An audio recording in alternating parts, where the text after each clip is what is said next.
Hi everyone, welcome to today's video. I'm going to talk to you a little bit about my Speedy 35. So this is a very vintage bag, as I'm sure you could see from the image in the thumbnail and from seeing it right here.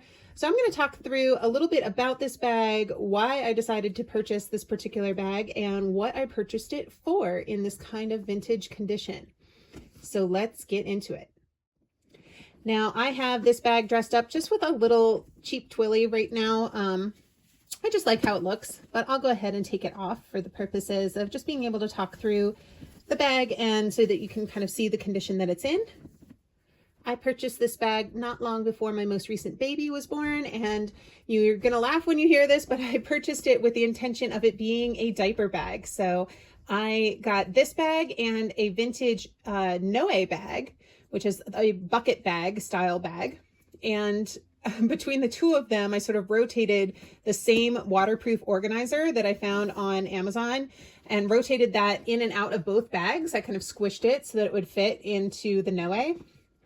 And depending on the context, I was using these bags as my baby bags. And so I would load them up with diapers and wipes and, you know, creams and spare outfits and toys and little bits of food and whatever, water bottles, all kinds of things that I needed to be on the go as a new mom again with my youngest. And so part of that just was, you know, I figure this is probably my last baby, and so I just wanted to have fun with this phase and have a more bougie diaper bag.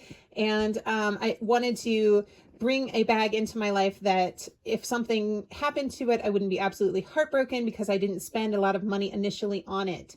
So this bag I purchased for just around $300, maybe a little bit less, and I purchased it from Japan. And I'm going to show you a couple of the features that I look for when I buy a pre-loved vintage bag and why I feel that overall this one is a pretty good deal.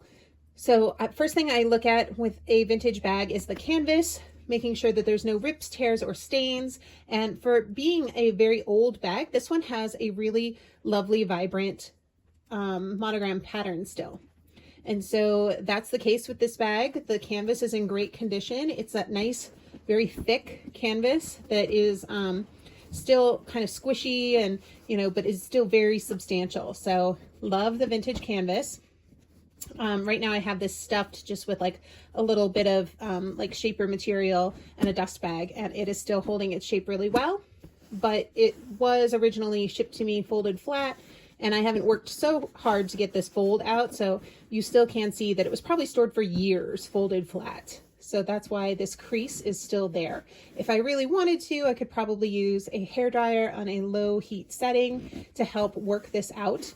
But eventually these do just sort of disappear with time as the bag relaxes and is stretched and used and all of that. The next thing I look for is the leather.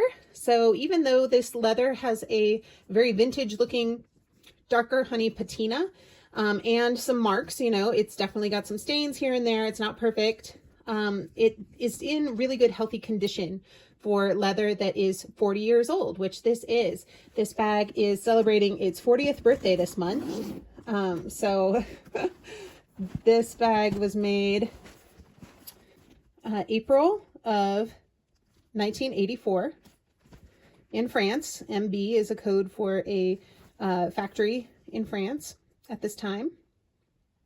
And with these older style vintage date codes, it's just 3 numbers, and the number in the middle is the month.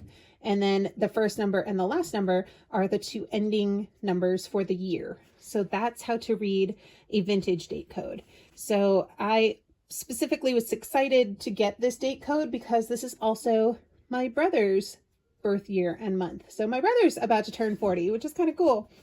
But anyway, having that as part of the story of this bag, which if you have watched my Speedy 30 birthday bag story, you'll know that I'm a sentimental sap at this point in life, and I love when there's a story about things like this. So I did think it was pretty cool that I was carrying around a bag that is the same age as my brother. So that's kind of cool. The zipper still works really well. even though it is an older zipper and is a little wider than the zippers that are currently used today. And I probably should give this another coat of wax. I definitely could clean it again. When this bag did arrive, I did clean all of the hardware. It had tarnished, but something that happens with original brass hardware that's solid brass, Louis Vuitton hardware is not solid brass anymore, so it doesn't patina and tarnish in quite the same way. But once you clean something that had been tarnished for a really long time, it kind of retarnishes again quickly. So you sort of need to re-clean it multiple times in order for it to truly stay clean. So that's what's going on here. It doesn't bother me too much, the look that it has now, but if I wanted to, I could definitely keep working on this and get it even shinier and cleaner. But the zipper channel itself is in good condition, no holes or tears in the zipper channel itself. And there's no cracks in the canvas along the zipper channel. That's a common place to find cracking in a vintage Speedy bag. So that was definitely something that I looked for in the photos, and no cracking on any of these leather pieces, which you would be surprised. They are often dry and you'll at least have surface cracking on the handles, but these handles didn't even have that, which I was super excited to find. It has the original zipper pull, which is really cool. This is wrinkling, but the leather itself still feels strong and it doesn't feel flaky or anything. This is still a very nicely healthy piece of leather.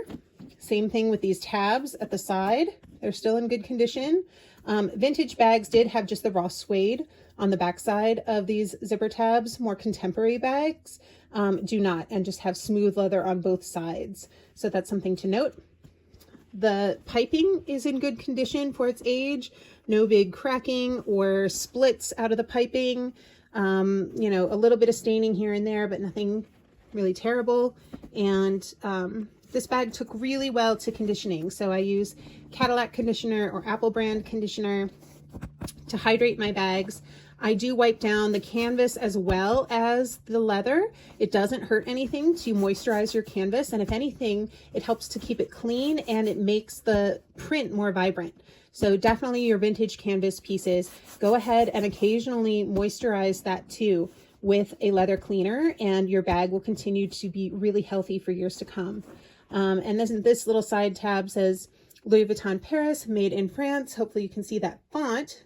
That is the older style font that was used in the 80s. So now the font is a little bit more elongated, not quite as rounded, and uses more capital letters in like the made in France. This is a lowercase f. Super hard to see though. This did get really like rubbed and faded out with use.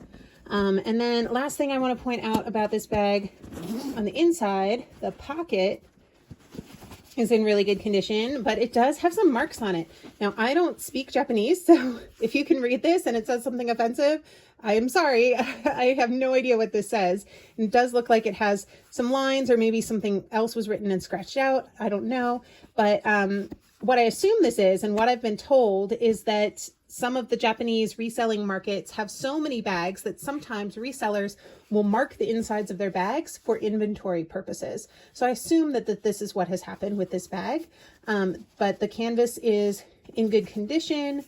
This is sort of a powdery substance from just sort of naturally the tarnishing that's happening here. I didn't clean these rivets, so you can see this is what they originally looked like. They were very dark and tarnished. But the canvas itself is in really good shape. It doesn't have any weird musty odors. Like, I truly lucked out. Like, if you bought vintage Louis Vuitton, if you know, you know, okay? That's all I'll say. I lucked out with this bag for sure. And then the inner pocket still has its little coating on the inside. Now they don't really make them with like a lining that flakes, but in the past they used to. But this one didn't peel or flake off or anything. The pocket's still in really good shape. So yeah, there you have it. I still really like this bag a lot when I want a bag that is a little bit more slouchy, or like now that the big bag trend is happening and big bags are kind of in again. I've been thinking about dressing this up with some charms and kind of Jane Birkin-ifying my bag, you know, and just sort of carrying her around a little bit more.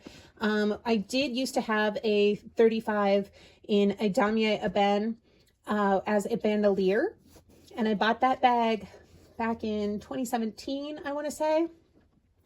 And I carried it for a while, but I decided that it was just too big to be comfortably worn with a bandolier for where I was at in my life at the time. So I decided that it just wasn't the right combo for me, the right size to have as a bandolier. And so I decided to sell that bag and let it go. Yeah, having a 35 that's just a regular top handle carry has been really great. As long as I don't overfill it too much, it doesn't get overly heavy. It's very reminiscent of the way that I top handle carry my Speedy B30. So, you know, in terms of functionality, there are a lot of good similarities. But yeah, I foresee this like continuing to have like a nice sort of like vintage, slouchy, broken in vibe. And I'm excited to use her more this summer. So hope this was helpful. Let me know if you still have any questions about the Speedy 35, and I will do a follow-up video where I will sort of compare my Noe bag to the 35 and show you going back and forth how I was using both of them as an interchangeable baby bag. So stay tuned for that video coming up soon. Wherever you are in the world, I hope you are having a fantastic day, and I will see you in my next one. Bye.